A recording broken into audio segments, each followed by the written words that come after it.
आज मैं आपको ये सैम्पल प्रॉब्लम 5 जो है ये सॉल्व करके बताऊंगी। और ये सैम्पल प्रॉब्लम 5 जो है मैंने क्लास 9th की फिजिक्स की एस चांद की बुक ली है। और आप एस चांद की बुक में पेज नंबर 62 देखिएगा और चैप्टर का नाम है force and laws of motion. तो आपको ये सैम्पल प्रॉब्लम 5 जो है एस चांद की बुक में मिल जाएगा। ठीक है, तो क्वेश्चन क्या बोल रहा है? A truck starts from rest and rolls down a hill with constant acceleration. It travels a distance of 400 metre in 20 second. Find its acceleration. Find the force acting on it if its mass is 7 metric tons. ठीक है ना, एक truck है जो कि rest पर थी, फिर बाद में वो चलना स्टार्ट की। ठीक है, तो एक हिल है, मतलब पहाड़ है, उसके ऊपर से वो रोल डाउन करके नीचे की ओर आ रही है। ठीक है ना, वो ट्रक। ठीक है, तो कांस्टेंट एक्सेलरेशन के साथ वो नीचे आ रही है। अब क्या बोला है? Travels a distance of 400 metre in 20 second. इसमें ये कह रहा है कि वो ट्रक जो है 20 सेकेंड में 400 मीटर जो है डिस्टेंस जो है कवर कर लेती है। ठीक है, तो हमें यहाँ बताना है फाइंड इट्स एक्सेलरेशन। हमें यहाँ पर क्या बताना है? एक्सेलरेशन बताना है। ठीक है, और क्या बताना है? Find the force acting on it if its mass is 7 metric tonne. और हमें ये बताना है कि अगर उस ट्रक का जो मास है वो 7 मेट्रिक टन है तो उस पर कितना फोर्स एक्ट हो रहा है। ठीक है ना, तो यहाँ पर देखिए पहले क्या बोला है? ट्रक स्टार्ट फ्रॉम रेस्ट, यानी कि पहले ट्रक जो है रुकी हुई है, रेस्ट पर है।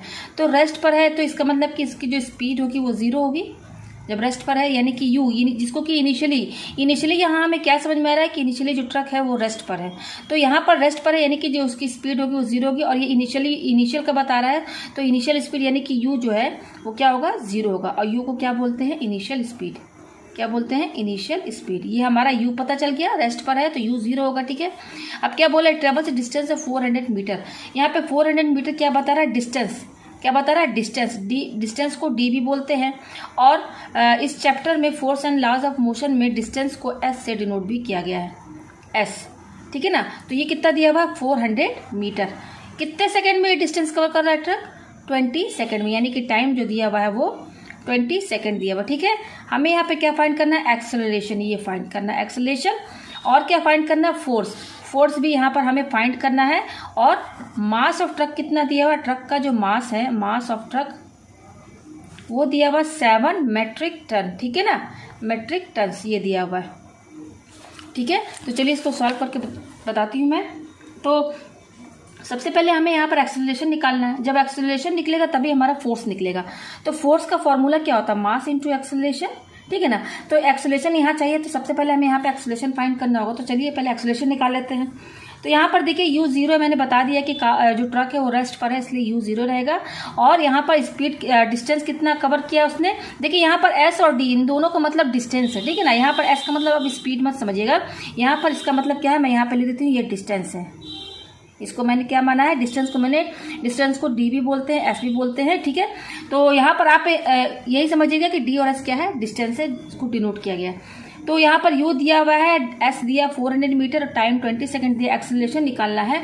तो पहले चैप्टर में 3 इक्वेशन ऑफ मोशन है, तो 3 इक्वेशन ऑफ मोशन है, तो तीनों में से कौन सा हम यूज करेंगे? पहला जो है v = u + at है, तो ये यूज नहीं होगा। क्यों? क्योंकि देखिए यू तो दिया है, टाइम भी दिया है यहाँ पर 20 सेकेंड, लेकिन यहाँ हमें ए निकालना है और बी भी नहीं दिया है। तो यहाँ पर बी नहीं दिया तो ये तो हमारा यूज नहीं होगा। दूसरा क्या है? v² - u² = 2as। एक ये है, इसमें भी देखिए यू दिया हुआ है और ये एस का मतलब क्या है? यहाँ एस का मतलब यही है, डिस्टेंस। ठीक है ना, एस का मतलब, तो यू दिया है, एस दिया है, यहाँ पर बी नहीं दिया, ए नहीं दिया, तो ये तो यूज नहीं होगा। तो यहाँ पर हमारा तीसरा जो है एस = ut + ½ at², ये फॉर्मूला यहाँ पर यूज होगा। क्यों? क्योंकि u भी दिया हुआ है, देखिए 0 है, और टाइम कितना दिया हुआ है? 20 सेकेंड, ये भी दिया हुआ है। और s यहाँ पर क्या है? इस s का मतलब यहाँ पर डिस्टेंस है। ठीक है ना, मैंने यहाँ लिख दिया, यहाँ अक्सर स्टूडेंट कंफ्यूज हो जाते हैं, तो यहाँ s का मतलब क्या है? डिस्टेंस है। तो ये सब दिया हुआ है, तो यहाँ से इजिली a निकल जाएगा। तो हम ये थर्ड इक्वेशन ऑफ मोशन यहाँ पर यूज करेंगे। तो थर्ड इक्वेशन ऑफ मोशन ये होता है, तो यहाँ पर s क्या दिया हुआ है आप देख सकते हैं, 400 = यू कितना दिया हुआ? देखिए 0, तो यहाँ इनके बीच में इंटू का साइन है, यू 0 इंटू टाइम कितना दिया हुआ है? 20, तो यहाँ 20 लिखिए, प्लस ½ इनके बीच में भी इंटू का साइन है, यहाँ हमें ए निकालना, ये ऐसे ही रहेगा, इंटू t²। देखिए टी पर स्क्वायर लगा, तो टी कितना दिया हुआ? 20, तो टी 20 लिखिए, फिर यहाँ स्क्वायर लगा, तो यहाँ पर आप स्क्वायर लगा दीजिए। ठीक है, ये हो जाएगा 400 = ये क्या हो जाएगा? 1/2 a × 20 है, 20 का स्क्वायर है, 20 को 2 बार इंटू कीजिए, तो हम सीधे यहाँ पे मैं लिख ही देती हूँ। ठीक है, ये आ गया, ये हो गया 400 = अब देखिए ये 2 10 जा क्या हो जाएगा? 20, तो यहाँ पर क्या क्या बच रहा है? a × ये 20 और ये 10, 20 और 10 यहाँ पर बच रहा है, तो ये दोनों इंटू कीजिए तो क्या हो जाएगा, 200 हो जाएगा। हमें क्या चाहिए, ए की वैल्यू चाहिए, तो ए की वैल्यू कैसे निकलेगी, 200 इंटू के साथ इसको हम इधर साइड लेकर आएंगे 400 की साइड, तो ये इंटू में इधर जाएगा तो डिवाइड में हो जाएगा, ठीक है। तो ये 2 0, ये 2 0 कैंसिल, 2 2 जा 4, तो यहाँ ए की वैल्यू 2 आई है, ठीक है ना। अब यहाँ पर एक्सेलरेशन की यूनिट क्या होगी, देखिए यहाँ पर डिस्टेंस आपका मीटर में है, टाइम सेकंड में है, तो एक्सेलरेशन की यूनिट क्या होती है, मीटर पर सेकंड स्क्वायर होगी यहाँ पर, ठीक है, मीटर पर सेकंड स्क्वायर। तो ये हमारा एक्सेलरेशन आ गया, ठीक है ना। अब हमें क्या निकालना, फोर्स निकालना। तो फोर्स का फॉर्मूला क्या होता है, मास इंटू एक्सेलरेशन। अब यहाँ पे थोड़ा समझना है, मास जो दिया हुआ है हमारा, वो दिया हुआ है मास 7 मेट्रिक टन्स, ठीक है ना, ये दिया हुआ है। तो यहाँ पर देखिए फोर्स का जो यूनिट होता है वो होता है न्यूटन, और ये हमें ये कंपलसरी है कि फोर्स का जो न्यूटन जो होगा वो कैसे आएगा, जब मास हमारा केजी में होना चाहिए, हर हाल में मास केजी में होना चाहिए, और एक्सेलरेशन जो है मीटर पर सेकंड स्क्वायर। न्यूटन जो होता है, 1 न्यूटन जो होता है वो किसके बराबर होता है, 1 केजी इंटू 1 मीटर पर सेकंड स्क्वायर। तो फोर्स का यूनिट होता है न्यूटन, और न्यूटन होने के लिए मास केजी में ही होना चाहिए हर हाल में, और एक्सेलरेशन मीटर पर सेकंड स्क्वायर में ही होना चाहिए। यही यूनिट मास का होना चाहिए और ये एक्सेलरेशन का यही यूनिट होना चाहिए। तो देखिए एक्सेलरेशन तो हमारा है मीटर पर सेकंड स्क्वायर, ये तो बिल्कुल सही है अपनी जगह पर, लेकिन हमारा जो मास है ना, वो हमारा मास टाइम कितना दिया हुआ, देखिए 7 मेट्रिक टन दिया हुआ है।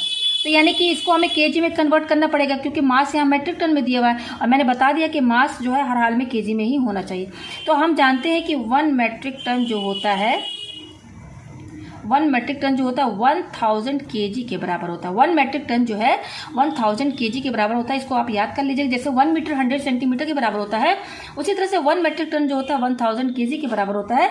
तो 7 मेट्रिक टन कितने केजी के बराबर होगा, 7 मेट्रिक टन्स कितने केजी के बराबर होगा, जस्ट इसमें 7 इंटू कर देंगे तो हमारा आ जाएगा यहाँ पर। तो ये देखिए केजी में कन्वर्ट हो गया ना, मेट्रिक टन में था अब केजी में हो गया, तो हमारा मास क्या हो जाएगा, 7 इंटू 1000 यानी कि 7000 केजी। तो देखिए यहाँ पर हमारा मास केजी में आ गया। एक्सेलरेशन पहले से ही है मीटर पर सेकंड स्क्वायर में, तो अब हम फोर्स निकाल देते हैं। फोर्स क्या होता है, मास इंटू एक्सेलरेशन। मास कितना दिया हुआ, 7000 इंटू एक्सेलरेशन कितना आया था मेरा, ये देखिए 2 मीटर पर सेकंड स्क्वायर। तो यूनिट लिखने की जरूरत नहीं है, क्योंकि सबकी यूनिट बिल्कुल सही हो चुकी है। मीटर भी, मास जो है केजी में हो गया, एक्सेलरेशन मीटर पर सेकंड स्क्वायर में है। तो अब जो भी फोर्स आएगा यूनिट वो न्यूटन में ही होगा, ठीक है ना। तो ये क्या हो जाएगा, 2 7 जा 14 और 3 0 लगा दीजिए, तो ये हो गया फोर्स। यानी कि इतना फोर्स लग रहा है उस ट्रक पर, ठीक है ना, उस ट्रक पर इतना फोर्स एक्ट कर रहा है 14,000 न्यूटन। तो मुझे उम्मीद है कि आपको ये क्वेश्चन जो है बहुत अच्छे से समझ में आ गया होगा।